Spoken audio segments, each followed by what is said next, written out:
Paris ఒలింపిక్స్లో జరుగుతున్నటువంటి ఏదైతే ఒలింపిక్స్ పోటీ విభాగాల్లో రకరకాల విభాగాల్లో మన భారత క్రీడాకారులు అత్యుత్తమ ప్రదర్శిస్తున్నారు. నిజంగా మను భాకర్ గురించి మళ్ళీ ఈరోజు మనం మాట్లాడుకోవాల్సి వస్తుంది. డబుల్ బొనాన్జా, భారతదేశం మొత్తం కూడా ఈ డబుల్ బొనాన్జా గురించే మాట్లాడుకుంటున్నారు. ఎందుకంటే 10 మీటర్స్ ఎయిర్ రైఫిల్ విభాగంలో ఇప్పటికే ఆవిడ వ్యక్తిగత విభాగంలో కాంస్య పథకం గెలుచుకున్నారు. ఇక మిక్స్డ్ డబుల్స్లో కూడా 10 మీటర్స్ ఎయిర్ రైఫిల్లో కాంస్య పథకం గెలుచుకోవడంతో ఇండియాకి డబుల్ బొనాన్జా. నిజంగా ఎందుకు ఇది డబుల్ బొనాన్జా అని ప్రతిసారి నేను అంత ఎంఫసిస్ చేస్తున్నాను అంటే, మను భాకర్ మొట్టమొదటి భారత క్రీడాకారిణి ఒకే ఒలింపిక్స్లో 2 మెడల్స్ గెలుచుకోవడం. సో నిజంగా మిగిలిన క్రీడాకారులందరూ కూడా ఇలాంటి అత్యుత్తమ ప్రదర్శించాలని కోరుకుంటూ మను భాకర్కి ఏబిఎన్ ఆంధ్రజ్యోతి తరపున డబుల్ బొనాన్జా అందించినందుకు శుభాకాంక్షలు చెప్తూ మన ఏబిఎన్ బ్రేక్ఫాస్ట్ డిబేట్ లోకి ప్రవేశిద్దాం.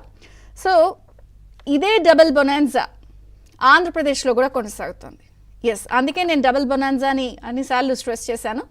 సో ఈ డబుల్ బొనాన్జా ఏమిటి అంటే, ఆంధ్రప్రదేశ్లో కూడా టీడీపీ, జనసేన, బీజేపీ కూటమి ప్రభుత్వం పేదలకు డబుల్ బొనాన్జా అందించబోతోంది. అది కూడా 2 సెంట్ల రూపంలో. పేదలకు ఇళ్ల స్థలాలు, ఇంటి నిర్మాణం విషయంలో కూటమి ప్రభుత్వం ముందడుగు వేసింది. వాళ్ళందరికీ కూడా, పేదలకి ఇప్పటి వరకు కూడా ఎటువంటి భూమి లేని వాళ్ళందరికీ కూడా గుడ్ న్యూస్ చెప్తూ డబుల్ సెంట్ బొనాన్జా అందించడానికి రంగం సిద్ధం చేసింది. ఎందుకంటే ఇప్పటికే వాళ్ళు ఇది నిజంగా మేనిఫెస్టోలో ఇచ్చినటువంటి అతి ముఖ్యమైన హామీల్లో ఇది కూడా ఒకటి. ప్రభుత్వం ఏర్పాటు అవ్వగానే 5 సంతకాలతో వాళ్ళు ప్రారంభించారు. చకచక ఒక్కొక్క హామీ నెరవేర్చుకుంటూ వెళ్తున్నారు. 5 సంతకాల్లో చెప్పినటువంటిగానే 16,347 పోస్టులతో మెగా డిఎస్సీ వేశారు. ల్యాండ్ టైటిలింగ్ యాక్ట్ని మన అసెంబ్లీ వేదికగా రద్దు చేశారు. ఆగస్టు 15 నుంచి అన్నా క్యాంటీన్లు ప్రారంభమవుతున్నాయి. ఇలా ఒక్కో హామీని నెరవేర్చుకుంటూ ఒక్కో అడుగు ముందుకు వేస్తున్నారు. ఇక మేనిఫెస్టోలో ఇచ్చినటువంటి మరో ముఖ్యమైన హామీ ఇదే.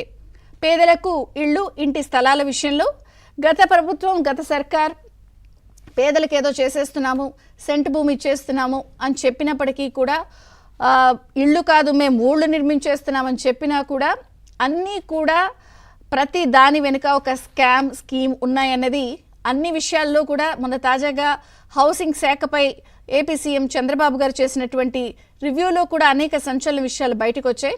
ఈ సందర్భంగా వారు మేనిఫెస్టోలో ఇచ్చినటువంటి ఏదైతే పేదలకు ఇళ్ల స్థలాల నిర్మాణం విషయంలో ఒక ముందడుగు వేశారు, ఒక ప్రణాళికతో వెళ్ళబోతున్నారు. ఆ ప్రణాళిక కూడా ప్రధానంగా ఇంటి స్థలాలని సెంటు భూమిలో అంత నివాసయోగ్యంగా ఉండడం ఎవరికైనా సరే, పేదవాళ్ళకైనా సాధ్యం కాదు. కాబట్టి 100 నుంచి 150 గజాల స్థలం ఇచ్చేందుకు వాళ్ళు రంగం సిద్ధం చేశారు.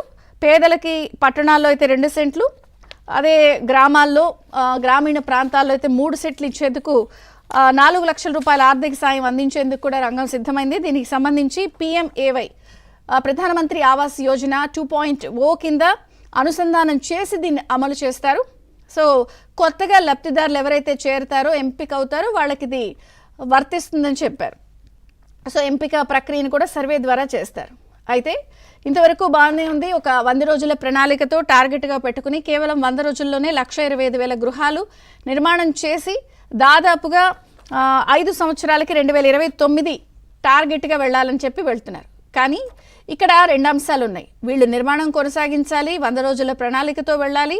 అలాగే గత ప్రభుత్వం చేసినటువంటి నొక్కేసిన బొక్కేసిన స్కాములు, దోచుకున్న అంశాలపై కూడా సమాంతరంగా చర్యల విషయంలో కూడా చాలామంది ఆసక్తిగా గమనిస్తున్నారు.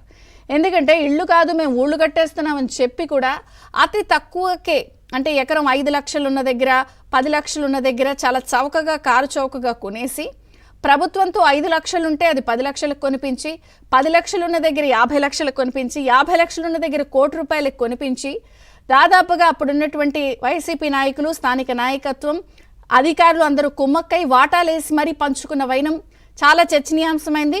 ఇది కూడా వైసీపీ ఓడిపోవడానికి ఒక ప్రధాన ఓటమి కారణాల్లో ఇది కూడా ఈ హౌసింగ్ స్కామ్ ఉంది. దాదాపుగా 5 సంవత్సరాలకి మేము 25 లక్షల ఇళ్ళు కడతామని చెప్పినా కూడా పార్లమెంట్ సాక్షిగా వాళ్ళు కూడా కట్టిన 5 లక్షల ఇళ్ళు లోపే ఉన్నాయని చెప్పి శాంక్షన్ చేసిన అంశాలని కూడా మంజూరు చేయకుండా ఆపేసిన వైనం మనం చూసాం. ఇదే అంశం అటు రాజ్నాథ్ కానీ, హోంమంత్రి అమిత్ షా కానీ, ప్రధానమంత్రి మోదీ కానీ ప్రచారాల్లో కూడా వైసీపీని టార్గెట్ చేసిన అంశాల్లో ఇది కూడా ఒకటి. అంటే 25 లక్షల ఇళ్ళు 5 సంవత్సరాల్లో కడతామన్నా కనీసం 5వ వంతు కూడా కట్టని వైనం మనం చూసాం. 88,000 కోట్ల రూపాయలు ఖర్చు చేశామని చెప్పారు. కానీ అవి లేఅవుట్లు వేసినవి ఇచ్చిన ప్రాంతాలన్నీ కూడా ముంపు ప్రాంతాలు, శ్మశాన వాటికలకి దగ్గరగా ఉన్నటువంటి ప్రాంతాలు. అవి కూడా రకరకాల పద్ధతులు పెట్టారు కానీ అవి కూడా కంప్లీట్ చేయకపోవడం వల్ల కూడా కేంద్రం ఇచ్చే PMAY నిధులను కూడా ఆపేసినవైనా మనం చూసాం. వాటి కరెంట్ లేవు, సరైన రోడ్లు లేవు, వాటర్ లేవు, అవి కూడా అలాగే పడున్నాయి. ఈ నేపథ్యంలో అవి పూర్తి చేస్తూ పెండింగ్ బిల్లులు మంజూరు చేయాలని చెప్పి ఇప్పటికే చంద్రబాబు గారు చెప్పారు. అలాగే 100 రోజుల లక్ష్యం ప్రణాళికలతో ముందుకు వెళ్తున్నారు. ఈ నేపథ్యంలో మరి గత ప్రభుత్వం చేసినటువంటి ఈ స్కామ్లు, నిర్వాకాలన్నిటిపై ఎటువంటి చర్యలు తీసుకుంటారు? మేము అతి చౌకగా కొట్టేసి దాన్ని ఖజానా ద్వారా 1000 కోట్లు బొక్కేసిన వైనం విషయంలో ఎటువంటి చర్యలతో వెళ్తారు? అలాగే వీళ్ళు అనుకుంటున్నటువంటి 100 రోజుల ప్రణాళిక మరి పెట్టుకున్న లక్ష్యం సాధ్యమవుతుందా? మరి నిజంగా